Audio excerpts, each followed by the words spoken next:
أحسن قولا ممن دعا إلى الله أحسن قولا ممن دعا إلى الله.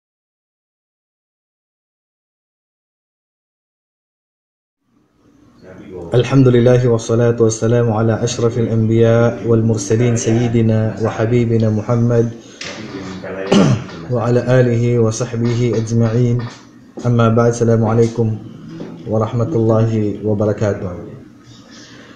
Mga kapatid sa pananampalatayang Islam, ngayon ay isa na namang payo ang aking tatalakay ngayon at pinamagatan ko na ang pagtatanim ng sama ng loob at hindi marunong magpatawad. Ito po ay napakahalaga po, lalong-lalo na po sa panahon natin ngayon na may mga kapatiran tayo na nagtatanim ng sama ng loob at hindi sila nagpapatawad sa kanilang kapwa at tumatagal ng ilang buwan, ilang taon na tuloy-tuloy ang gawain ito. So ito ba ay maganda mga kapatid na tayo ay nagtatanim ng sama ng loob at hindi tayo nagpapatawad sa ating kapwa? Sabi ng propeta sallallahu alaihi wasallam, la tabaghadu wala tahasadu wala tadabaru wa kunu ibadallahi ikhwana. Sabi ng propeta sallallahu alaihi wasallam sa hadith na marawahu Bukhari wa Muslim na naisalaysay ni Anas bin Malik, huwag kayong magkaroon ng galit sa bawat isa. Wala tahasadu, huwag kainggitan ng bawat isa sa inyo ang kanyang kapwa. Huwag kainggitan. Yung sisiraan mo at pababagsakin mo. Wala tadabar, huwag yung talikuran ng bawat isa. Wa kunu ibadallahi ikhwana, at gawin ninyo ang inyong mga sarili na alipin ng Allah na magkakapatid. Dapat magkakapatid tayo. Wala yahillu li muslimin an yahjur akaw fawqa 30, at hindi pinahihintulutan sa isang Muslim na hindi niya kausapin ang kanyang kapatid sa loob ng 3 araw at 3 gabi. So, ilang araw na hindi natin kinakausap ang kapatid natin? Umabot na ba ito ng buwan? Madalas, sumubra na po kayo sa 3 araw na ito. At sinabi pa ng propeta sallallahu alaihi wasallam, di ba mga kapatid, mayroong sunnah na fasting. Nagpa-fasting po kayo ng Monday, nagpa-fasting kayo ng Thursday, at ito po ay sunnah. Pero minsan, ng tao kahit na nagpa-fasting, lalong-lalo na yung mga kapatid natin, mga kababaihan, na madalas yan ang tanong, meron silang samaan ng loob sa kanilang kapatid na Muslim. Hindi lang po kapatid sa pamilya, kapatid na Muslim, merong samaan ng loob, pero nagpa-fasting, nag-aayuno ng Monday, nag-aayuno ng Thursday. Sabi ng propeta sallallahu alaihi wasallam, tuftahu abwabul jannati yawmal ithnaini wa yawmal khamis. Binubuksan ang mga pintuan ng paraiso sa araw ng Monday at saka sa araw ng Thursday. Sa araw ng Lunes at saka sa araw ng Huwebes, binubuksan po ang paraiso. Fa yughfaru likulli 'abdin la yushriku billahi shay'a, at pinapatawad ang bawat alipin hangga't hindi siya nagtatambal sa Allah. Illa rajulan kanat bainahu wa baina akhihi shahna, maliban sa lalaki o babae na may alitan sa kanyang kapatid. Maliban sa lalaki o babae na may alitan, hindi nag-uusap. Fayuqalu, at sasabihin sa dalawang yun na hindi nag-uusap, kasi binubuksan ng pinto ng paraiso, mga pintuan ng paraiso sa araw ng Monday at Thursday. At itinataas yung mga gawain natin. Dinadala ng mga anghel at dinadala sa taas, sa Allah subhanahu wa ta'ala, inire-report nila sa Allah. Maliban sa nagtatambal sa Allah, pangalawa, at sa magkapatid sa Islam, at hindi mo magkapatid sa magulang, magkapatid sa Islam. Iisa po ang relihiyon na may alitan sa kanyang kapatid. Fayuqalu, at sasabihin sa kanila andiru hadaini hatta yustaliha. Huwag niyo munang kunin ang gawain ng dalawang yan. Huwag niyo munang i-report. Sabi ng Allah subhanahu wa ta'ala, hanggat hindi mag-uusap at magbabati ang dalawang yan. Ibig sabihin, yung mga may hindi nagkakaunawaan ngayon at hanggang ngayon ay hindi nag-uusap at nagtataniman ng sama ng loob, ang inyong mga gawain kapatid ay hindi na itataas sa Allah.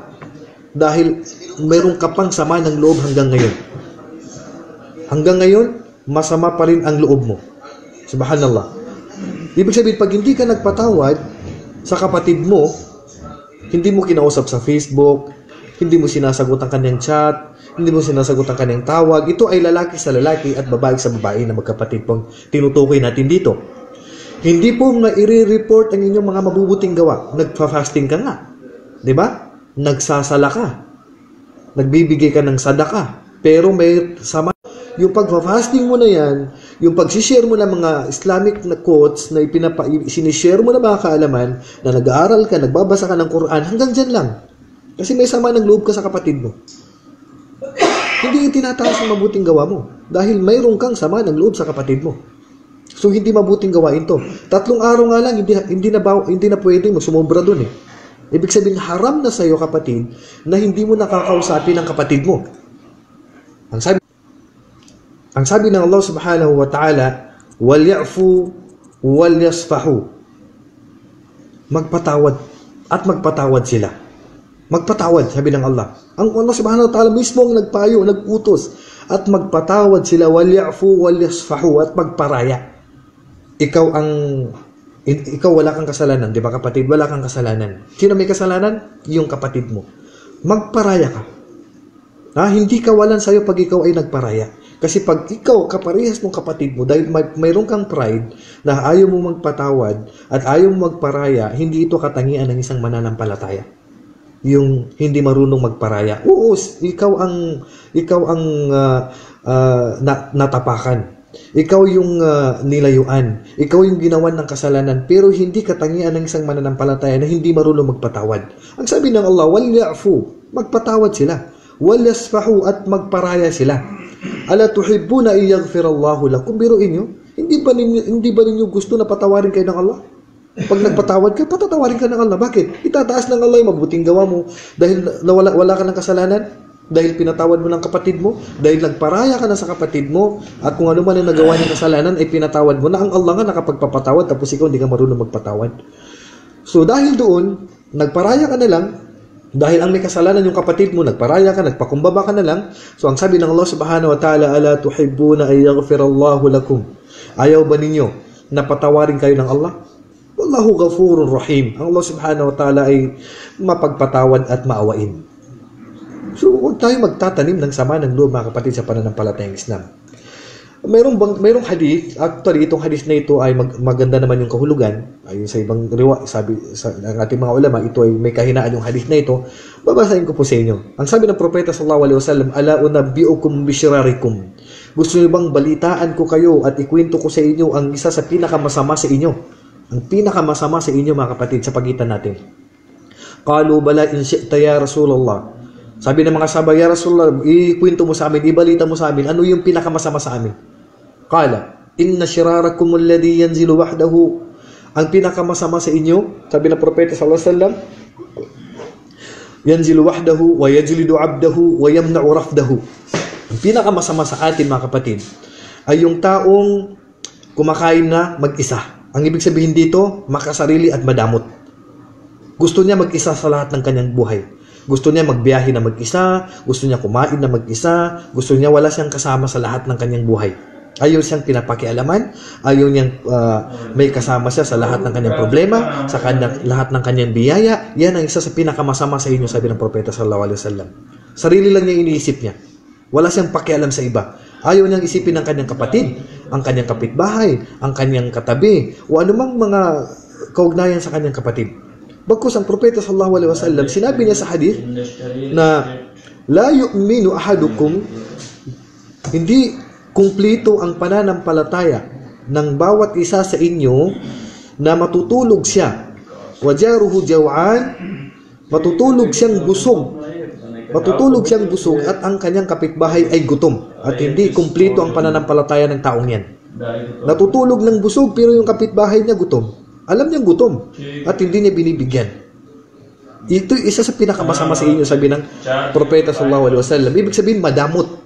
Ang katangian ito madamot. Ang pagiging madamot sa kapatid na palaging humihingi sa iyo at hindi mo binibigyan, ang sabi ng Allah subhanahu wa ta'ala, wa may yuka syuha nafsihi fa ulaika humul muflihun. Ang sino mang mailayo niya at mailigtas niya ang sarili niya sa pagiging madamot ay sila ang mga taong nagtagumpay. Sabi pa ng propeta sallallahu alaihi wasallam, ala unabbiukum bi sharrin min dhalik, Gusto niyo bang ibalita ko pa sa inyo, mas masama pa dyan. Mas masama pa sa taong niya na madamot. Lahat gusto niya sa kanya lang. So gusto niyo ba, sabi ng propeta sallallahu alaihi wasallam, nabalitaan ko pa kayo na mas matindi pa ang pagiging masama dyan? Qalu bala in syi'ta ya Rasulullah. Sabi ng mga sahabat, ikaw ya Rasulullah, balita mo pa sa amin, mas masama pa dyan. Sabi ng propeta sallallahu alaihi wasallam, qala man yubghidun nas wa yubghidunahu. Yung tao na galit siya sa mga tao at galit din ang mga tao sa kanya. Galit siya sa mga tao at galit din siya sa mga tao. Ibig sabihin, wala siyang kasundo. So, mas masama yun. So, sabi ng propeta sallallahu alaihi wasallam, qala afala unabbiukum bisyarrin min dhalik. Gusto niyo ba na balitaan ko pa kayo, kwentuhan ko pa kayo na mas masama pa diyan? Yung galit sa tao at galit ang mga tao sa kanya, mas masama pa doon. So, sabi ng mga sahaba, qalu bala in syi'ta ya Rasulullah. Sabi ng mga sahaba, ya Rasulullah, sige, ibalita mo pa sa amin yung mas masama pa sa mga naunang yun. Qala alladhina la yaqbaluna 'athratan wa la yaqbaluna ma'dhiratan wa la yaghfiruna dhanban. Subhanallah. Sabi ng propeta sallallahu alaihi wasallam, ang pinakamasama pa doon ay ang taong pag hiningan siya ng patawad ay hindi marunong magpatawad. Kinausap na siyang, sorry, pasensya na, ano bang excuse lang. Hiningan ng patawad, yan pa ang pinakamasama sa atin. Yung hiningan ng kapatawaran, humingi ng pasensya, humingi ng paumanhin, pero hindi marunong magpatawad. Yan pa yung pinakamasama sa inyo, sabi ng propeta sallallahu alaihi wasallam. Subhanallah. Yung pagtatanim pala ng sama ng loob at hindi ka marunong magpatawad, isa sa pinakamasama. Masama pa sa maramot, masama pa sa madamot, masama pa sa kinagagalitan ng mga tao, mas masama pa sa pinapalo niyang alipin niya na walang karapatan, mas masama pa sa taong kumbaga gusto niya makasalili talaga. Mas masama pa doon yung tao na hindi marunong magpatawad. At bilang panghuli dito, subhanallah mga kapatid, alam niyo ba na may isang sahaba ng propeta sallallahu alaihi wasallam na dito pa lang sa mundo ay binalitaan na siya ng paraiso? Isang sahaba, kung hindi ako nagkakamali, ang pangalan niya ay si Abdullah bin Amr bin al-As. Si Abdullah bin Amr bin al-As. Itong sahaba na ito, na naisalaysay na Abdullah bin Amr, isang araw, habang sila ay nasa masjid ng propeta sallallahu alaihi wasallam, habang sila ay nakaupo at naka-circle sila at nag-aaral, may isang lalaki na dumating. Pumasok sa kanila habang sila ay nagtitipon-tipon sa loob ng masjid. Nung dumating ang lalaking ito, ang sabi ng propeta sallallahu alaihi wasallam, sayatikum rajulun min ahli jannah. Paparating sa inyo ngayon ang lalaking yan ay tao ng paraiso. Subhanallah, dito pa lang sa mundo binalitaan ng propeta na paraiso na. So ang mga sahaba, iba yung inggit nila. Yung inggit na nararamdaman nila ay gusto nilang makamit yun na hindi nila sisiraan ang kanilang kapatid. So nagtaka ang mga sahaba, bakit itong lalaking ito na dito pa lang sa mundo binalitaan na ng propeta sallallahu alaihi wasallam ng paraiso. Sa mundo pa lang paraiso na. Hanggang sa sumunod na araw, dumating na naman yung lalaki. At sabi ng propeta sallallahu alaihi wasallam, sabi niya, gusto niyo bang sabi ng propeta, papasok ngayon sa inyo yung lalaki na tao ng paraiso. Hanggang sa hindi nakatiis yung sahaba na si Abdullah bin Amr bin al-As. Hindi siya nakatiis. Pinuntahan niya yung bahay ng lalaking yun upang alamin ano bang gawain mayroon siya, bakit binalitaan siya ng propeta sallallahu alaihi wasallam na siya ay tao ng paraiso. Kumbaga dito pa lang sa mundo ay paraiso na siya. So, pumunta siya doon dahil ang kultura ng mga Arabo o ang tradisyon nila, kapag bumisita ka sa kanila, maximum 3 days, kailangan mo nang umalis. 3 araw maximum. So pumunta siya doon sa lalaki, sabi niya, mayroon kaming alitan ng tatay ko. Kumbaga, ginawa niya yun kasi gusto talaga niya makapunta doon sa lalaki yun at alamin ano bang gawain niya, bakit dito pa lang sa mundo, binalitaan na siya ng propeta sallallahu alaihi wasallam na siya ay tao ng paraiso. Gusto niya malaman yung ano bang sekreto na gawain niya na hindi nila nagagawa, bakit dito pa lang sa mundo, bakit paraiso ng lalaking to. Pumunta siya doon sa kanyang bahay at pinatuloy naman siya ng lalaki. Itong sahaba na to, mayroon siyang layunin, bakit pumunta sa loob ng bahay. Ang layunin niya, aalamin niya anong sekreto na gawain niya, bakit sa mundo pa lang paraiso na. Sa unang gabi na pananatili niya dun sa bahay, wala siyang napansin na kakaiba na gawain ang lalaking to. Wala siyang napansin. Magpapakain sa kanyang pamilya, magsasala ng mga obligadong sala, mag-waiter, pagkatapos matutulog na. Wala siyang nakita na kakaibang gawain. Na bakit nasabi ng propeta sallallahu alaihi wasallam na ang taong to paraiso, samantala hindi naman niya nakita. Halos sabihin pa ng sahaba na mas mainam pa kung tutuusin ang gawain ko sa kanya. Pero bakit dito pa lang sa mundo, paraiso na? Ano bang mayroon siya? Pero hindi niya nakita sa unang gabi. Sa pangalawang gabi, inobserbahan niya ulit yung lalaki. Kung anong kakaibang gawain, bakit binalitaan siya ng paraiso? Sa pangalawang gabi, wala rin siya nakita. Nakakaibang gawain na hindi nila nagagawa. O hindi niya nagawa. Pangatlong gabi, wala rin siya nakita. Hanggat natapos yung 3 araw na pananatili niya sa loob ng bahay, nung lalaking yun na binalitaan ng propeta sallallahu alaihi wasallam ng paraiso, wala siyang nakitang kakaibang gawain na hindi niya nagagawa. Yun yung gusto niyang kunin nang sa ganun magawa niya rin. Subhanallah. Paghahangad ng paraiso. So dahil natapos na yung 3 araw, sabi niya, hindi na siya nakatiis. Sinabi na niya ang katotohanan. Sabi niya, ang totoo talaga, wala kaming alitan ng tatay ko. Kundi, mayroon akong layunin. Bakit ako po natulog sa iyo ng 3 araw? Bakit kita binisita? Hindi dahil nagkaroon kami ng alitan ng tatay ko. Wala naman talaga. Pero narinig ko kasi ang propeta sallallahu alaihi wasallam habang kami ay nagtitipo-tipo sa loob ng masjid, na nung papasok ka, sabi niya, ay sinabi ng propeta sallallahu alaihi wasallam ng ilang bisis na ikaw ay paraiso. Yun yung gusto kong malaman. Ano bang mayroon ka? Hindi ko napansin sa iyo yan. Sa loob ng 3 araw at 3 gabi. So sabi nung sahaba na bumisita, sabi niya, ano bang gawain mo na binalitaan ka ng propeta sallallahu alaihi wasallam? Gusto niyang gawin eh. So sabi nung lalaking yun, wala akong alam na kakaibang gawain. Bakit ito nasabi ng propeta sallallahu alaihi wasallam, kundi isa lang siguro. Isa lang ang alam ko. So sabi nung sahaba, ano yan? Ano yung gawain na yan? Na bakit dito pa lang sa mundo ay binalitaan ka rin ng paraiso? Ano bang gawain na yan na hindi ko nakita sa'yo? Sabi niya, bago ako matulog sa gabi, kung sino man ang kinagagalitan ko, sino man ang kinasasamaan ko ng loob, sino man ang nagkaroon ako ng alitan sa kanya at sumama ang loob ko sa kanya, bago ako natutulog ay binubura ko sa puso ko. Subhanallah, napakasimple. Sabi niya, bago ako matulog, yung taong kinagagalitan ko at masama ang loob ko sa kanya, bago ako matulog, nililinis ko ang puso ko at pinapatawad ko yun. Hindi ako natutulog na may sama ng loob. So ang sabi ng Abdullah bin Amr bin Al-As, yan na yung dahilan kung bakit ka binalitaan ng propeta sallallahu alaihi wasallam ng paraiso, dahil sa gawain na yan na kung tutusin, napakasimple pero napakabigat. Napakabigat. Mabigat po sa atin. Bakit? Marami sa atin, sasabihin natin, madali magpatawad. Pero ilang araw ka na natutulog, kapatid, na may sama ng loob? Ilang araw ka natutulog na may sama ng loob? So huwag tayong magtanim ng sama ng loob. Kasi kung totoo, sabi, napakalaking gantimpala eh. Binalitaan ng paraiso sa mundo pa lang. Kaya kung gusto mo ng paraiso, matulog ka na walang sama ng loob sa kapatid mo. Huwag mong i-block sa Facebook, sagutin mong salam niya. Pag yung pagsasalam niya ng assalamualaikum sa text at hindi mo sasagutin, obligadong sagutin mo yun. Yung salam, pati salam niya, hindi mo man lang sagutin.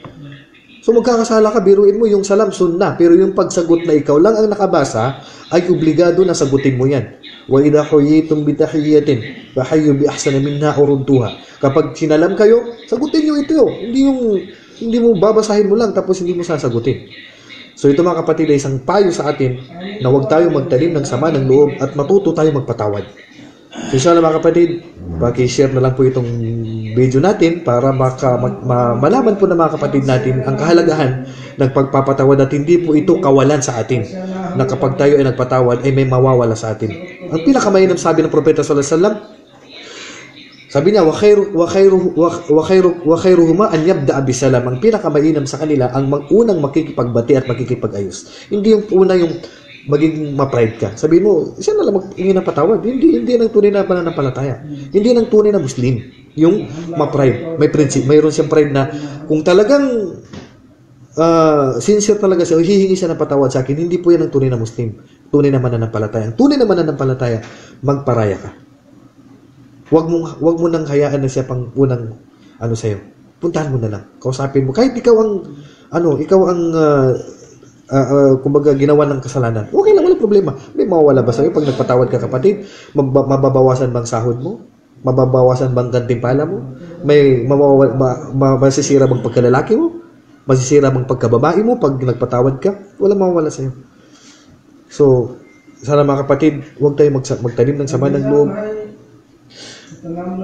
Lagi nating tandaan na kung ang Allah subhanahu wa ta'ala ay nakapagpapatawad, dapat tayo rin marunong magpatawad.